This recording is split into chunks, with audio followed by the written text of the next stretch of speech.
Welcome to the deep dive.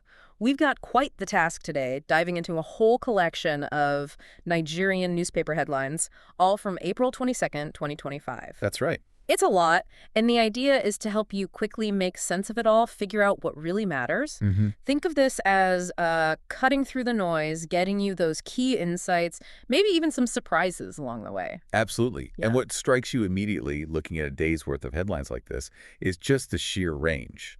You know, Yeah. Everything from big picture stuff to everyday life. exactly. National security, the economy, social issues, even, well, some quirky bits too. It really paints a picture of Nigeria right now. Okay, so let's jump in. Where should we start? Maybe with something that feels pretty urgent in these headlines, national security. Right. That definitely stands out. We're seeing some governors using really strong words, saying their states are under siege. Yes. And even claiming reserves and forests are basically taken over. hmm That's a significant statement. It really is. Paints a serious picture. We're not taking sides, just reporting what's said, but wow. And you see the apparent reaction at the federal level almost immediately in these other headlines. Like President Tinubu planning meetings. Exactly. Reportedly meeting service chiefs specifically because of, and these are the words used, rising killings. Okay. And at the same time, you have Vice President Chedema reportedly urging Kaduna lawmakers to step up their security efforts. So a clear sign it's being acknowledged at the top. It seems that way, yes. Yeah. A response to the gravity described by those governors. And beyond the immediate crisis response, there seem to be other efforts mentioned too. There are reports, for instance, attributed to Umahi, saying Tinubu has directed an end to the marginalization of the Southeast. Okay, that's potentially a big policy shift. Potentially. And then Ganduje is quoted talking about the ruling party, the APC, and the National Assembly working on diaspora voting. Letting Nigerians abroad vote, another long-term goal. Precisely. These are presented as stated actions or goals. Whether they, fully materialize or have the intended effect, that's something to watch. But they're part of the narrative on this day. Got it. Now, let's switch gears a bit to the economy, because honestly, these headlines seem a little confusing, all over the place. Yes, it does seem quite contradictory in places. It's a complex picture. Okay, so first up, the NNPC, the Nigerian National Petroleum Corporation, apparently dropped the petrol price down to N880 a liter. Right, that's quite a significant drop reported. Which sounds like good news for people filling up their tanks, presumably. On the surface, yes. But then, almost in the same breath, you see reports that fuel marketers are already saying they're losing money because of it. So potential relief for consumers, but trouble for the businesses selling the fuel. That seems to be the dynamic presented. It highlights that tension, doesn't it, between policy aims and business realities. Could impact supply down the line, perhaps? A balancing act. A very delicate one. And meanwhile, the NMPC is also reportedly doing big business, selling N336 billion worth of crude To who? to the Dangote refinery and also to foreign refiners. So the core oil business is still very active. Okay, but then there's this other number that just seems wild. Money supply hitting N114 trillion. Yes, that's a huge figure. Especially when we know the central bank, the CBN, has supposedly been trying to tighten things, rein in inflation. How does that work? Well, that's the million-dollar question, isn't it? Or maybe the N114 trillion question. Huh. It does seem counterintuitive. It could mean a few things, maybe the tightening measures haven't really kicked in yet. There's often a lag. Oh. Or perhaps other factors are pushing the money supply up, government spending maybe. Or activity in the informal economy that's hard to track. So it suggests the CBN might not have full control, or the picture's more complicated. It certainly suggests complexity beneath those headline policy announcements. Definitely something to keep an eye on. And adding more pieces to this economic puzzle, the government's apparently bringing in good money from mining fees. N6.5 billion. Yes, and registering over 100 new buying centers alongside that. So that hints at some growth or formalization in the mining sector. But then contrast that with gas flaring, losses are up Right. by 16%. Right. That's burning off natural gas during oil production. It's a waste of resources and an environmental issue. So losses increasing is not great news. It feels like one step forward, one step back sometimes. That's a good way to put it. And look at manufacturing that really underscores the challenges. What are we seeing there? Reports of N2 trillion in unsold finished goods just sitting there. Wow. And manufacturers spending a staggering N1 trillion just on generators because of electricity A failures. trillion naira on generators. Yeah, That highlights the infrastructure problem starkly. absolutely. The high cost of doing business, the impact of unreliable power, it's all laid bare there. It really paints a tough scene for them, which contrasts again with, say, Unicel posting a profit. Right, the Chemicals and Oilfield Services Company, and 319.7 million profit reported. And the on-terminal receiving a huge new vessel. So pockets and activity, definitely. For sure. And you also see these collaborative efforts, Yeah. like Kano State signing that's a memorandum of understanding An agreement, yeah. with Morocco for energy and commerce. That's interesting. And UB's governor praising Dangote's food program and $31 billion worth. Yes. So international partnerships, private sector initiatives tackling food security. It shows diverse approaches are being tried. Okay, let's pivot now to some social issues and public sector news. Potential disruptions ahead. Mimit workers on strike. Yes, the Meteorological Agency. Yeah. Workers reportedly striking over unmet demands. Which could affect, what, flights, weather forecasts? Potentially, yes. Yes. Things many people rely on day to day. It points to maybe some underlying issues there. And more disruption in Lagos, the Ijora Bridge closure for repairs. That's right. Anyone familiar with Lagos traffic knows that could cause major headaches, delays for commuters. Definitely. And also, the Senate and House are delaying their return. Shifting their resumption date. Hmm. That impacts the legislative timetable, the speed of government business. Okay. And we can't talk about Nigeria without mentioning the EFCC, the Economic and Financial Crimes Commission. What's the headline there? A big one. Arrests reportedly made in connection with an alleged N1.3 trillion CBEX scam, N1.3 trillion. What's CBEX? likely cross-border electronic transfers.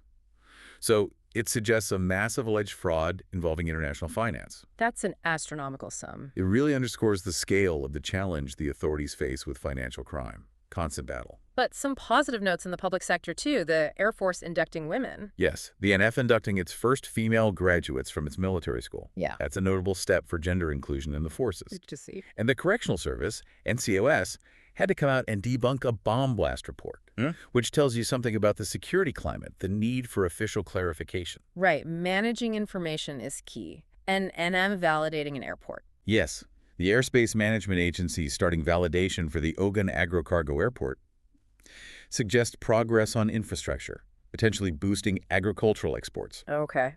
And then a whole flurry of government initiatives reported across different areas. Yeah, quite a few mentioned.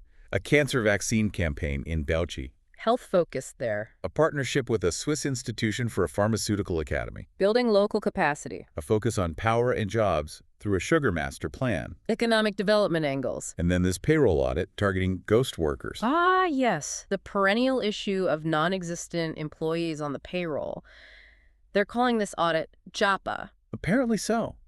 It's an effort to cut waste, improve efficiency, tackle potential corruption, a recurring theme, So lots of stated activity and priorities across health, education, economy. reflecting the government's agenda, yes. But it's not all smooth sailing on the social front, is it? Problems in unity colleges. No, reports mention issues boiling over, that's the phrase used. Things like illegal levies, admission racketeering. That's worrying. These are federal schools meant to foster unity. Exactly. It raises concerns about the integrity of the system and whether those schools are fulfilling their purpose. Urgent attention needed there, it seems. And in Zamfara, parents of children with disabilities making a plea. Yes, appealing directly to the state government. They're asking for boarding schools equipped for special education needs. Highlighting a gap in support. Definitely. It underscores that need for truly inclusive policies and the infrastructure to back them up for all citizens, especially vulnerable groups. Let's look outward for a moment. International news with a Nigerian connection. UK asylum seekers. Yes, a reported figure of 22,000 Nigerian asylum seekers recorded in the UK. That's a significant number. Suggests, well, a complex mix of reasons why people might be leaving, I suppose. It likely points to various socioeconomic and perhaps political factors driving migration. It's really simple. And then, tragically, a Nigerian student shot in the U.S. Yes, very sad news. And the report mentions the students' union there raising funds to support the student. Shows that sense of community, even far from home. But also highlights risks some face abroad. Indeed. Okay, let's lighten the mood slightly, if we can. Some of the more unusual headlines, the did you know stuff. Yes. There was quite a flutter around Pope Francis, wasn't there? Right. An initial report of his death, then quickly clarified. The Camerlengo taking over temporarily. Even Trump commenting. It was a whirlwind. It really shows how fast news, correct or not, can spread now, and the need for official word on sensitive things like that. Absolutely. And also on the international front, Germany changing its citizenship rules. Yes, reportedly ending its fast-track citizenship for immigrants. A policy shift there. Okay, back to local politics. Quite a bit happening there, too. Knubu's back from Europe. Reported back, yes, and sending congrats to Senator Uzorda. Meanwhile, in Osun State, Governor Adeleke ordered a probe into a court fire. A fire at the High Court, yes. And there's also this reported clash brewing between the PDP and NNPP parties. Over Adeleke's election win? Still. Seems like attempts to challenge it are ongoing, causing friction between the parties. The political scene definitely isn't static. And the Jigawa governor tearing up defectors' cards, that's quite theatrical. A very symbolic gesture, certainly sends a message. These give little snapshots of the political maneuvering, don't they? They do. And you also had that comment from Babachir Lawal saying Buhari's endorsement isn't needed for Tinubu to win again. Interesting internal party dynamic perspective there. Okay, and now brace yourself, a real rapid-fire round of state-level news. Just hitting the highlights here. Go for it. A lot happens across the country in one day. Edo government promising teacher recruitment. Bayelsa celebrating a monarch. Ogun's governor commenting on someone called Olatunjoy. Power supply updates from Kano, Katsina, Jigawa. Okay. Lagos truck drivers protesting. FCT police denying a smuggling report. Niger command arresting impersonators. An update on that Lagos building collapse. Right. Bauchi probing deaths at a dam plant. A fatal truck accident in Gombe. A terrible story from Ogun about a man killing his son. A beheaded body found in Lagos. Grim realities there, too. And even a reported clash between Minister Wake and lawyer Femi Falana. It's a lot. It truly is a microcosm, isn't it? Yeah. Governance, infrastructure, crime, tragedy, disputes, all happening concurrently across Nigeria. Phew. Okay, let's end on those actual did-you-know facts. Desanya. Huh. Yes, the extreme difficulty getting out of bed. I think many can relate, maybe not to the extreme level, but... Definitely sounds familiar some mornings. Yeah. And square watermelons in Japan. Who knew? Apparently easier to stack and store. A little bit of trivia. A good mental palate cleanser. And the history bits. Hitler admitting defeat on this day in 45. A hugely significant historical moment. And that Napoleon quote, "A leader is a dealer in hope." Quite resonant, considering all the challenges and initiatives we've just discussed. Makes you think about leadership's role. It does. And just to wrap up the last few items, Ebenezer Obey is alive and well. Good to hear. Yes, debunking death rumors. Good luck, Jonathan, reiterating his commitment to peace. A Kaduna Foundation helping women back into education. Positive stories there. Governor Makinde saying he didn't interfere in the Alafin selection. Yobe Teaching Hospital getting accreditation. And a minister denying Enugu Airport concession claims. That's rounding out that snapshot of the day's news across different spheres. So that was our deep dive into the Nigerian headlines of April 22nd, 2025. We've really covered the gamut, haven't we? We certainly have. From serious security concerns and those perplexing economic indicators Right. to social issues, strikes, crime, international links, and even those square watermelons. It really hammers home how much information is out there, how many different things are demanding attention simultaneously. Absolutely. And what's striking is seeing the contrasts side by side. You know, the economic good news right next to the bad news, the government initiatives alongside reports of systemic problems. Yeah, the contradictions. Or maybe not contradictions, but just the complex reality, progress and setbacks happening at the same time. Personal stories mixed with big policy announcements. It gives you a real flavor of the nation at this moment. It really does make you pause and think, though. When you try and piece it all together, what's the bigger picture? Are there underlying trends these headlines are hinting at, maybe unconsciously? That's the key question, isn't it? What's the story behind the stories? Are these isolated incidents, or do they point to deeper currents shaping Nigeria in 2025? Exactly. It gives you a lot to chew on. And maybe, for our listeners, some specific things that really caught their ear that they want to explore further. Indeed. This overview is really just a starting point. Each headline could be its own deep dive, potentially. Hopefully this has given everyone a useful framework, a quick handle on the key issues, and maybe spark some curiosity to dig deeper into what matters most to them.